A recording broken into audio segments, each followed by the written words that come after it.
Senhor esteja convosco. Ele está no meio de nós. Anúncio da boa nova de nosso Senhor Jesus Cristo, segundo Mateus. Glória a vós, Senhor. Naquele tempo disse Jesus aos seus discípulos: ouvi a parábola do semeador. Todo aquele que ouve a palavra do reino e não a compreende, vem o maligno e rouba o que foi semeado em seu coração. Este é o que foi semeado à beira do caminho. A semente que caiu em terreno pedregoso é aquele que ouve a palavra e logo a recebe com alegria. Mas ele não tem raiz em si mesmo. E é de momento, quando chega o sofrimento ou a perseguição por causa da palavra, ele desiste logo. A semente que caiu no meio dos espinhos, aquele que ouve a palavra, mas as preocupações do mundo e a ilusão da riqueza sufocam a palavra e ela não dá fruto. A semente que caiu em terra boa é aquele que ouve a palavra e a compreende. Esse produz fruto. Um dá 100, outro 60 e o outro 30. Palavra da salvação. Que as palavras do Santo Evangelho perdoem os nossos pecados. Que assim seja.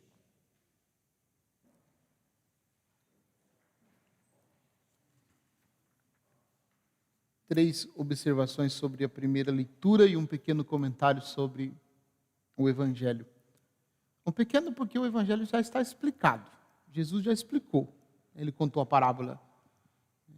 Nós ouvimos a parábola, foi anteontem, né? Que ele começou, a parábola do semeador. E nesse texto de hoje ele explica a parábola. Então, por isso, só um pequeno comentário. Três observações sobre a primeira leitura do livro do Êxodo. A primeira observação é talvez uma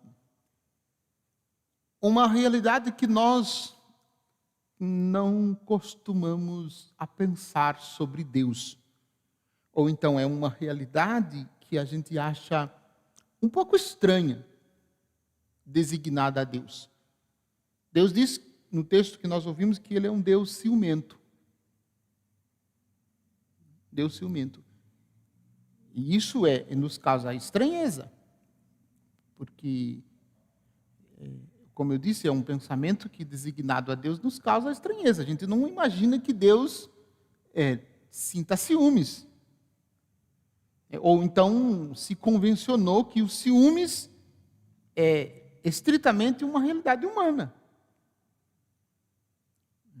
Mas o texto nos diz que Deus é um Deus ciumento e que ele castiga até a 7ª geração. Castiga a culpa dos pais nos filhos até a 3ª e 4ª geração dos que me odeiam.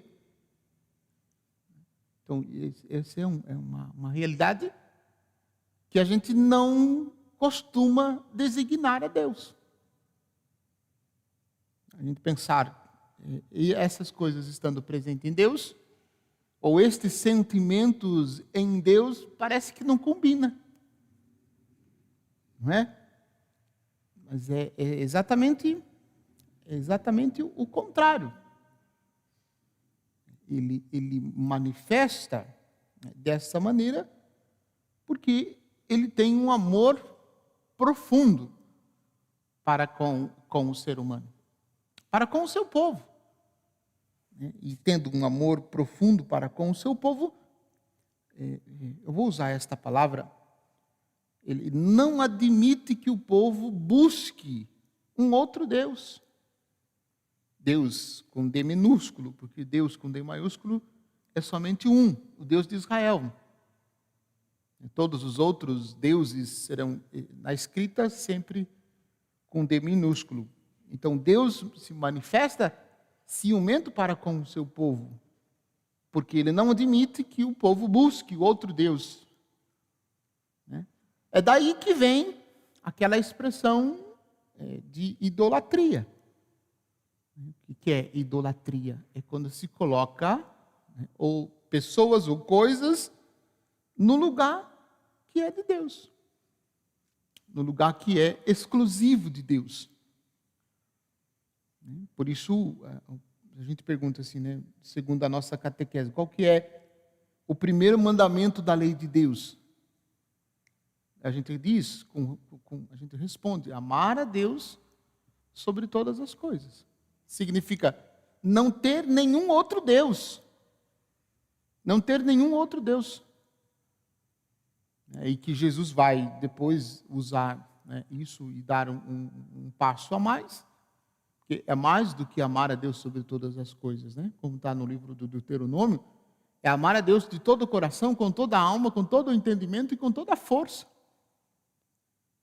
E isto significa não colocar nada e ninguém no lugar que é de Deus, porque Deus nos ama profundamente. A segunda observação é como resposta a este amor que Deus tem para com o seu povo, Deus pede para que o seu povo viva os seus mandamentos. Aí tem descrito os mandamentos, segundo aqui o livro do Êxodo.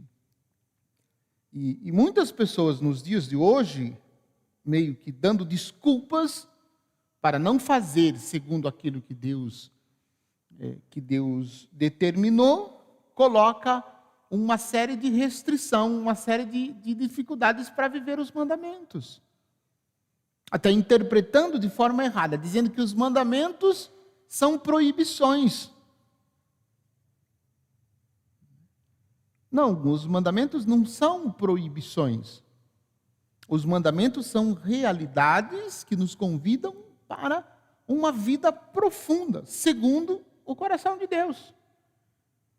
Segundo o coração de Deus. Então, se nós amamos, ou se nós fomos tocados por este amor, o que obrigatoriamente, como consequência do amor de Deus por nós, é viver os mandamentos. Viver os mandamentos é uma consequência do amor de Deus por cada um de nós. Não são proibições, mas formas específicas e rápidas de amar a Deus, de responder ao amor de Deus por nós. Por isso, então, nós somos convidados a viver os mandamentos, que nós chamamos dos mandamentos da lei de Deus, mas não como proibições, como sinal de amor, como resposta ao amor de Deus por nós. Por isso, nós somos convidados, então, a viver os mandamentos, conforme está escrito aqui no livro do Êxodo, que tem uma lista aqui. Começa: honra teu pai e tua mãe, não matarás, não cometerás adultério, não furtarás, não levantarás falso testemunho, não cobiçarás a casa, não cobiçarás a mulher, nem o escravo, nem coisa alguma que pertença ao teu próximo. Condensado, todos os mandamentos, condensado de uma forma que a gente possa vivenciar. Aí, a terceira observação, que eu disse que era da primeira leitura, mas é também da primeira leitura, mas considerando o refrão do Salmo, que é esta exortação: Senhor, só tu tens palavras de vida eterna.